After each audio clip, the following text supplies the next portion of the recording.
आप देख रहे हैं लोकोत्तर न्यूज। मैं हूं आपके साथ हर्षिता मिश्रा।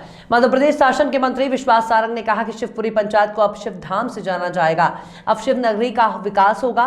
टीकमगढ़ जिले के दौरे पर जिले के प्रभारी और मध्य प्रदेश शासन के चिकित्सा और शिक्षा मंत्री ने बताया कि जिले की शिवपुरी पंचायत का नाम मध्य प्रदेश शासन ने कुंडेश्वर धाम किया गया है, जिससे अब इस नगरी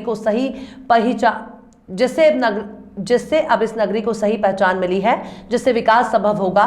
टीकमगढ़ जिले के प्रभारी मंत्री आज जिले के दौरे पर आए, जिन्होंने समीक्षा बैठक में भाग लिया और मीडिया से रूबरू होकर बोले, भोलेनाथ की नगरी कुंडेश्वर धाम से अब शिवपुरी पंचायत की नई पहचान से जाना जाएगा। और वहीं उनका कहना रहा कि अब भोलेनाथ की सभी शरण में आएंगे और अब इस कुंडेश्वर धाम नगर का विकास होगा, जिसमें धार्मिक और पर्यटक दृष्टि से विकास किया जाएगा। कुंडेश्वर धाम के विकास में कोई कोर कसर नहीं छोड़ी जाएगी। टीकमगढ़ जिले के शिवपुरी पंचायत को पहले कुंडा देव के नाम से जाना जाता था। यहाँ पर हजारों साल पहले जमीन से शिवलिंग प्रकट हुआ था एक पहाड़ी पर, और ये शिवलिंग प्रति साल मोटा और लंबा होता है, जो एक चमत्कारिक शिवलिंग है जो लाखों लोगों की आस्था का केंद्र बना हुआ है। इस विशाल मंदिर के नाम से अब शिवपुरी का नाम मध्य प्रदेश शासन ने कुंडेश्वर धाम किया गया है। अब आपको बता दें कि इस पंचायत में 3 गांव शामिल हैं, जिसमें जमदार, नया गांव और कुंडेश्वर मिलाकर शिवपुरी पंचायत का गठन किया गया था, मगर अब यह पंचायत कुंडेश्वर नाम से जानी जाएगी। वहीं मध्य प्रदेश शासन के चिकित्सा और शिक्षा मंत्री विश्वास सारंग ने भोपाल का नाम बदलकर भोजपाल करने की मांग उठाई है और कहा, जो नाम गुलामी की यादों को ताजा करते हो उनके नाम बदल जाएंगे। शिवधाम अभी हम लोग पहले डिस्टर्ब रहते थे, सभी लोग, कोई जमड़ार बोलता था, कोई शिवपुरी बोलता था, और हमें हर जगह दिक्कत होती थी। कहीं भी जाते थे तो शिवपुरी बताने में कोई शिवपुरी वहाँ पे समझता था जो पुरानी शिवपुरी है।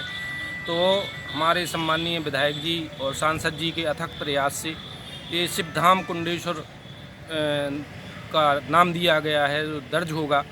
इससे हम लोग बहुत ही ग्रामवासी और हम लोग प्रसन्न हैं, और अब कुंडेश्वर का विकास की धारा बहेगी, और जो विश्व पटल पर हमारे कुंडेश्वर शिवधाम का 11वें ज्योतिर्लिंग के नाम से जाना जाएगा शिवधाम कुंडेश्वर, और निश्चित ही विकास होगा। टीकमगढ़ जिले के में भी कुंडेश्वर धाम अब शिवपुरी जो था वो अब कुंडलेश्वर धाम कहलाएगा। बाबा कुंडलेश्वर की कृपा, उनकी अनुकंपा इस जिले सहित पूरे मध्य प्रदेश में है, और ये बहुत प्रसन्नता की बात है कि सरकार ने ये निर्णय लिया है, और क्षेत्र की जनता को इससे जहां एक और इस बात की आभास होगा कि हम सब कुंडलेश्वर भगवान की असीम अनुकंपा से उनके प्रजा के रूप में रह रहे हैं, तो उसके साथ साथ फिर वही बात है कि पुराने वो गलतियां जिनके कारण हमें गुलामी का और इस तरह की भावनाएं हमारे मन में आती थी, वो सब समाप्त हो गई। निवाड़ी जिला अलग होने से टीकमगढ़ वहाँ से गुलामी के हर प्रतीक को हम बदलेंगे। वो शहर और गांव के नाम जो हमें गुलामी की याद दिलाते हैं, वो मध्य प्रदेश में नहीं रहे। इसी संकल्प के साथ होशंगाबाद का नाम बदला गया है। नर्मदा मैया की कृपा पूरे मध्य प्रदेश में हमारी जीवन दायिनी है नर्मदा जी, और नर्मदा जी के किनारे बसे हुए होशंगाबाद को अब नर्मदापुरम कहा जाएगा। कांग्रेस के नेता कहते हैं कि यह हमारा भगवा एजेंडा है। यदि वो इसको भगवा एजेंडा मानते हैं तो भी हमें कोई दिक्कत नहीं है। हम हर गुलामी के प्रतीक को बदलेंगे। मैंने पहले भी कहा था, सबसे पहले भोपाल का नाम बदलकर भोजपाल करने की मुहिम मैंने शुरू की थी, और उस समय मैंने सरकार से मांग की थी।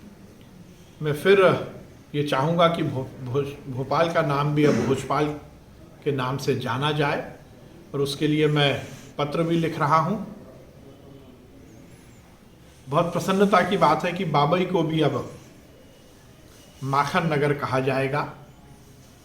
ये हमारा देशभक्तों के प्रति कृतज्ञता ज्ञापित करने की मुहिम है। मैं मध्य प्रदेश के मुख्यमंत्री शिवराज सिंह चौहान जी को इस देश के यशस्वी प्रधानमंत्री नरेंद्र मोदी जी को बहुत धन्यवाद देता हूं कि उन्होंने नर्मदापुरम और माखन नगर का नाम रखा है। उसके लिए मैं उनको बहुत धन्यवाद